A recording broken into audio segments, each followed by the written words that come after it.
कि आपने इतनी मेहनत की और रायबरेली में और अमेठी में आपने और रायबरेली अमेठी की जनता ने और सब नेताओं ने मिलकर कांग्रेस पार्टी की जीत करवाई।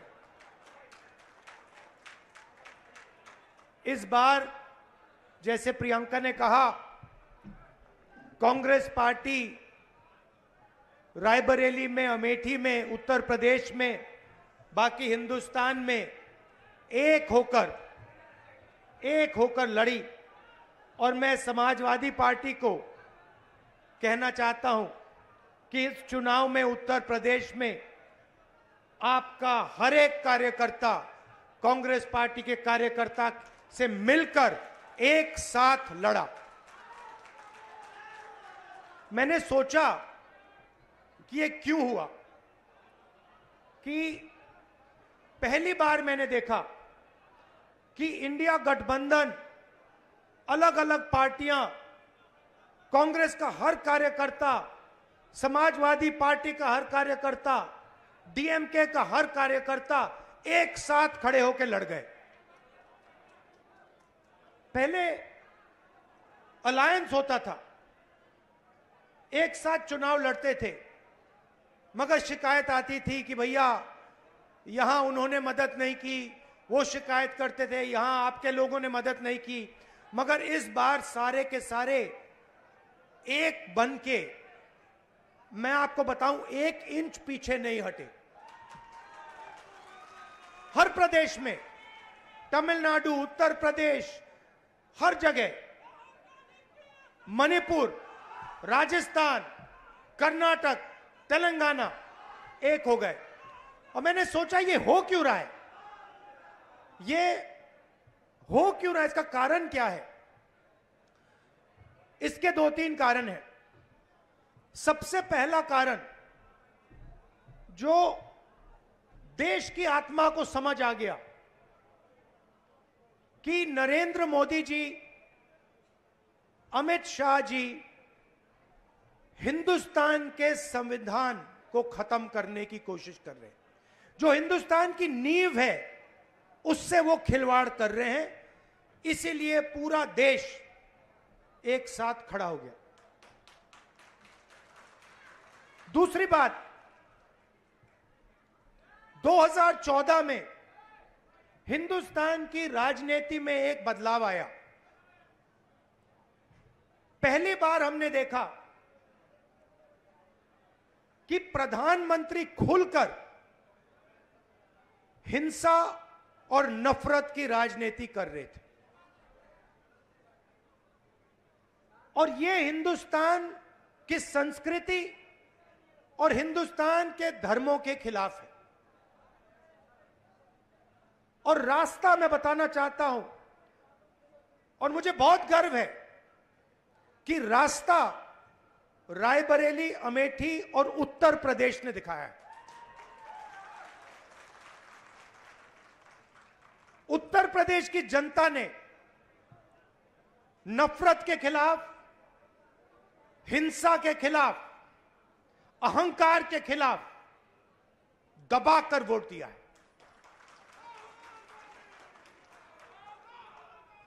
दो 2014 में राजनीति एक और तरह बदली। पहली बार हमने देखा कि राजनीति 20-25 लोगों के लिए की जा रही है। जनता के बीच में नफरत फैलाते हैं और फिर पूरा का पूरा फायदा 2-3 अरबपतियों को पकड़ा देते हैं। तो वोट किसान ने दिया, मजदूर ने दिया, बेरोजगार युवा ने दिया, माताओं बहनों ने दिया, सबने मिलकर इस राजनीति के खिलाफ वोट दिया है। अब हमारे ऊपर एक बहुत बड़ी जिम्मेदारी पड़ती है। सबसे पहले कांग्रेस पार्टी के नेता, कार्यकर्ता, एमएलए, एमपी जो भी हैं, अहंकार के शिकार नहीं होंगे।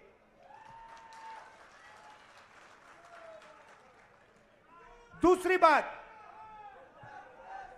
आप सोचिए, हमारा पारिवारिक रिश्ता है, राजनीति में सबसे पुराना रिश्ता आपके और हमारे बीच में है। यह रिश्ता 100 साल पहले रायबरेली और अमेठी के खेतों में शुरू हुआ था, जब अंग्रेजों के खिलाफ यहां किसान आंदोलन हुआ।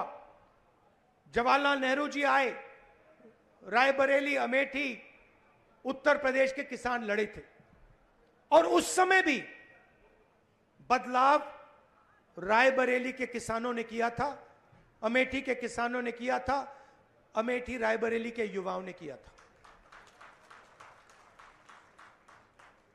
और इस बार भी आपने फिर से वही काम किया है। किशोरी शर्मा जी को अमेठी में, मुझे यहां रायबरेली में, उत्तर प्रदेश में इंडिया गठबंधन और कांग्रेस पार्टी के सांसदों को आप लोगों ने जिताया है। माहौल आपने बनाया है, पूरे देश में माहौल आपने बनाया है। आप अपनी शक्ति समझो, पूरे देश की राजनीति आपने बदल दी है। आपने देखा होगा, पहले नरेंद्र मोदी जी कह रहे थे मैं नहीं हूं, भगवान मुझे ऑर्डर देते हैं, मैं काम नहीं करता, भगवान मुझे ऑर्डर देते हैं, मैं करता हूं। पता नहीं कैसे भगवान है उनके, 24 घंटा अदानी जी और अंबानी जी की मदद करवाते हैं। मगर आपने फोटो देखी होगी कि नरेंद्र मोदी जी संविधान को ऐसे पकड़े थे, यूं कर रहे थे ना, देखा आपने? यह आपका काम था, यह आपने करवाया है। देश के प्रधानमंत्री को आपने मैसेज भेजा है कि संविधान को आपने छुआ तो देखो हम आपके साथ क्या करते हैं।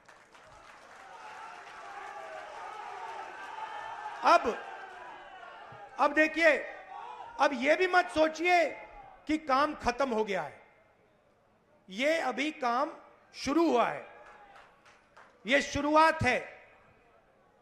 हिंदुस्तान ने मैसेज भेजा है कि हमें नरेंद्र मोदी जी का विजन अच्छा नहीं लगता, हमें नफरत नहीं चाहिए, हमें हिंसा नहीं चाहिए, हमें मोहब्बत की दुकान चाहिए और हमें नया विजन चाहिए देश के लिए। और अगर देश को नया विजन देना है तो भाइयों और बहनों, उत्तर प्रदेश से ही देना होगा। और उत्तर प्रदेश ने मैसेज दिया है कि इंडिया गठबंधन, समाजवादी पार्टी और कांग्रेस पार्टी को हम चाहते हैं, देश में चाहते हैं और उत्तर प्रदेश में भी हम चाहते हैं। तो काम क्या है मैं आपको बताता हूं। सबसे पहला काम, जहां भी ये नफरत फैलाते हैं, नफरत के बाजार में हमें मोहब्बत की दुकान खोलनी है। आपने देखा भाइयों और बहनों, अयोध्या की सीट हार गए, राम मंदिर बनाया,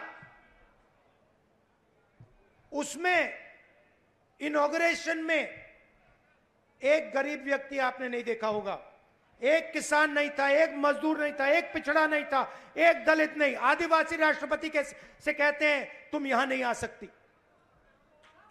और आपने वहां पे देखा, अदानी जी खड़े थे, अंबानी जी खड़े थे, देश के अरबपति खड़े थे, पूरा बॉलीवुड खड़ा था, क्रिकेट की टीमें खड़ी थी, मगर एक गरीब व्यक्ति नहीं खड़ा। तो जवाब अयोध्या की जनता ने भी दिया है। और सिर्फ अयोध्या में नहीं भाइयों और बहनों, सिर्फ अयोध्या में नहीं, वाराणसी में जान बचा के निकले हैं प्रधानमंत्री। और मैं आपको कहता हूं और बहन से कह रहा हूं अगर ये लड़ जाती वाराणसी में, अगर ये लड़ गई होती, तो आज हिंदुस्तान के प्रधानमंत्री 2-3 लाख वोटों से वाराणसी का चुनाव हार जाते। मैं ये बात अहंकार से नहीं कह रहा हूं, मैं ये इसलिए कह रहा हूं क्योंकि हिंदुस्तान के प्रधानमंत्री को हिंदुस्तान की जनता ने मैसेज दिया है, ये आपकी जो राजनीति है हमें अच्छी नहीं लगी, हम इसके खिलाफ हैं, हम नफरत के खिलाफ हैं, हम हिंसा के खिलाफ हैं, हम मोहब्बत का देश चाहते हैं, हम प्रगति चाहते हैं, हम बेरोजगारी के खिलाफ हैं। आपने 10 साल इस देश में बेरोजगारी फैलाई, नफरत फैलाई, हिंसा फैलाई, और हिंदुस्तान की जनता ने हिंदुस्तान के प्रधानमंत्री को जवाब दिया है।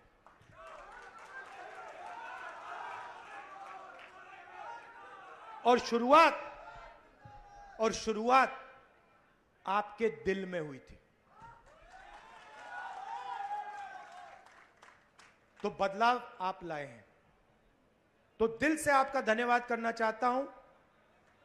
आने वाले समय में मैं चाहता हूं कि जो सच्चे मुद्दे हैं देश के सामने, बेरोजगारी का मुद्दा,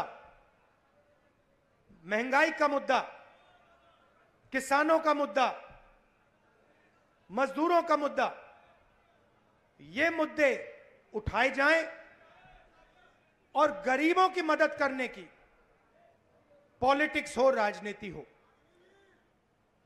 अग्निवीर, अब भैया मैं आपको बता रहा हूं, अब हमारे पास पार्लियामेंट हाउस में सेना बैठी हुई है,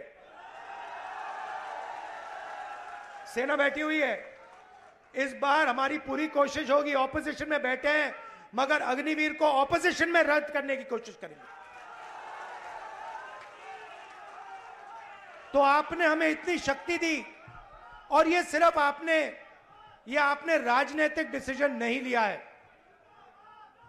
ये आपने जो वोट दिया है और रायबरेली के हर एक व्यक्ति ने जो दिया है, ये राजनीतिक डिसीजन नहीं था, ये मोहब्बत का डिसीजन था, और इस बात को मैं जिंदगी भर नहीं भूलने वाला हूं। अमेठी की जनता से भी कहना चाहता हूं, मैं रायबरेली का सांसद हूं, मगर जो मैंने आपसे कहा था, जो भी रायबरेली में होगा वो अमेठी में भी होगा। तो आप सबको मैं दिल से धन्यवाद करना चाहता हूं। आपने हिंदुस्तान की राजनीति बदल दी, आपने प्रधानमंत्री को ऐसे करवा दिया, और आपने पूरे देश को मैसेज दिया कि हम नफरत के खिलाफ हैं, मोहब्बत की दुकान खोलेंगे और देश की राजनीति बदलेंगे। धन्यवाद, जय हिंद।